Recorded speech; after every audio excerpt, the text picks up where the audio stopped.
Gracias, Udo.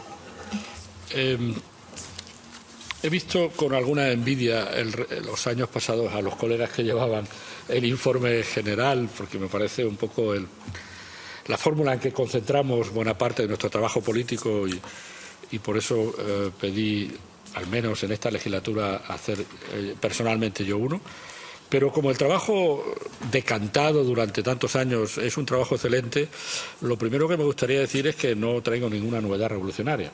A mí me parece que el informe en general está siempre muy bien hecho, recoge muy bien las tendencias y las preocupaciones y nuestra actitud y instrumentos para lidiar con esta situación y, por tanto, lo primero que digo es que es continuista del trabajo que han hecho brillantemente muchos colegas y de esa cadena de colegas me siento orgulloso de ser este año el que me corresponda. Por tanto, voy a conservar la misma estructura. Un primer bloque sobre tendencias y retos sobre derechos humanos en general, es decir, las narrativas y la erosión de los principios de universalidad. Un segundo bloque, los desafíos concretos, ya desgranando tipos de derechos y los he ordenado siguiendo la estructura histórica tradicional, derechos de primera generación, de segunda generación y de tercera generación, para que el criterio en el que aparecen en el informe sea claro y no haya discusiones de por qué aparece este derecho antes que el otro, y de esa manera me parece que es una forma lógica de hacerlo, los históricos, los de segunda generación y los de tercera generación. Y una parte en la que hay que hacer como Parlamento hay que hacer un gran análisis y esfuerzo es los instrumentos con los que tenemos y qué propone el Parlamento para refinar esos instrumentos, para ponerlos en marcha, para adecuarlos a un clima internacional en el que la agenda de derechos humanos se está viendo enormemente erosionada. Y para eso hay que examinar ese auge del autoritarismo, del populismo y liberalismo y la narrativa y la batalla de narrativas. La política en contra de lo que pudimos pensar hace no tanto tiempo, en el que parecía que había un consenso general sobre los sistemas políticos y aquella idea ingenua del fin de la historia y que todo se iba a convertir en refinar las cosas, ha saltado por los aires. La política es cada vez más ideológica, cada vez más polarizada, lo son nuestras políticas domésticas y lo es la política internacional. Por tanto, la batalla cultural, la batalla de las narrativas, la batalla ideológica tiene que estar en el frente de nuestro análisis. Ya no es buscar pequeñas mejoras en un ambiente general de aceptación del marco, ya es que nuestro marco está siendo retado por otras narrativas y otros principios ideológicos y hay que salir a dar esa batalla. La situación de la sociedad civil, en muchos casos los sistemas autoritarios que erosionan los derechos humanos encuentran una presa fácil en una sociedad civil desarmada, y cuando nosotros hablamos del retroceso de la sociedad civil y el esfuerzo que tienen que hacer nuestras delegaciones para mantener en esa sociedad civil la llama de una resistencia frente a la erosión de los derechos es importante. Y también algo que quizá no hemos hecho tanto, a veces se nos acusa al Parlamento y a veces con razón de que damos lecciones a todo el mundo y criticamos a todo el mundo. Bueno, incluyamos en nuestro informe anual también aquellos espacios en los que las cosas van mejor, para que haya una esperanza, para que podamos decir a la opinión pública mundial que haciendo las cosas bien se mejora y que si hay voluntad política por parte de los gobiernos también existen estos puntos brillantes, estos bright spots.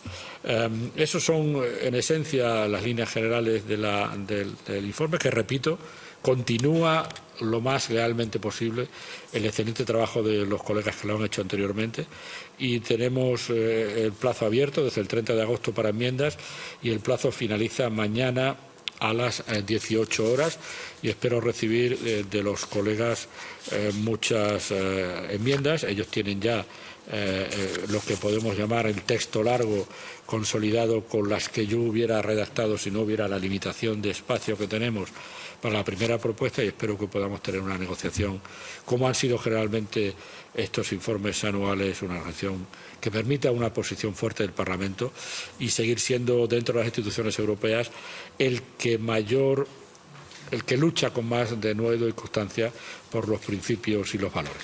Muchas gracias. Oui. Après avoir écouté Bernard soigneusement avec ses précieux français qu'il a comme un journaliste, j'ai une petite difficulté pour aller à l'anglais, mais je vais le faire, comme Léopold il l'a fait. Merci. Thank you for the colleagues of the External Service. I think Eamon Gilmore and the team are doing an outstanding work, and they have to. I think the Parliament has to support the work of Eamon and the team, because not always the environment in the other institutions are in the same line that in the Parliament. I think we have to support Eamon's work. Udo, you launch a provocation. This is very rewarding. I feel a little bit, okay, this is about politics, finally, not about formalities, and I'm very happy to enter, even briefly, in the issue. First, Brussels, I mean, the European Union, what is the stand, what is the trends when we have to act in this difficult environment, that we all agree that it is the setting in which we have to try to push forward our human rights agenda. First, inside the House, meaning I think at least in DROA we have a common agreement on our understanding on DROA, sometimes with some tensions, natural tensions with other committees that have different approaches, mainly trade, but we are managing. The European Parliament is the institution more devoted to principles and values. And then what happened outside the House? And outside the House meaning the bubble. And what is the, let's say, what is the role of this Rubeliard? Is Rubeliard an abyss in our approaches to human rights? Is deepening? Is easing? I don't know, but this is the thing we have to deal with, because our obligations following the treaties, it's common for every institution. The treaties are not designed to say the Parliament has to take care about principles and values, and let's the other guys on the other side of Rubeliard to tackle the problems of the world with a more real political approach. I think we have to arrange the things in the House to try to launch a human rights agenda taking into account this difficult environment. And we have to try to put the Council, the Commission, the External Service and the European Parliament more or less on the same page. I received with a good reaction what Mrs. von der Leyen said yesterday about this new tool of rule of law report. I don't know if she talked about the enlargement. I don't know if the rule of law report could be overlapping or repeating our assessments, the Parliament and the Commission assessment. It's good because that is to put rule of law in the center of our concerns. But now we have to address the issue of the tools. We have expressed clearly that we want to be an geopolitical European Union. Inevitably, I would like to underline this, inevitably, if we are going to be a more geopolitical European Union, our agenda of human rights is going to be put on stress. Let's put it diplomatically.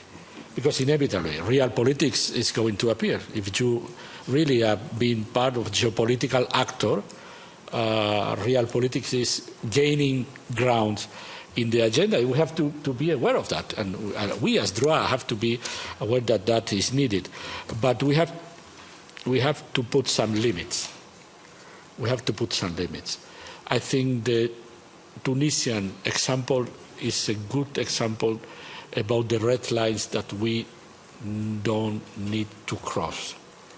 To be geopolitical, to take care of the geopolitical agenda, but not bending on principles and values. And I think this is a perfect example of the red line that we can't cross, except if we are able to sell our soul regarding human rights and rule of law.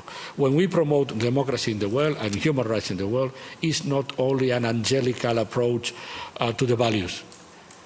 a world of democracies is a safer world, because the authoritarian states are always unpredictable.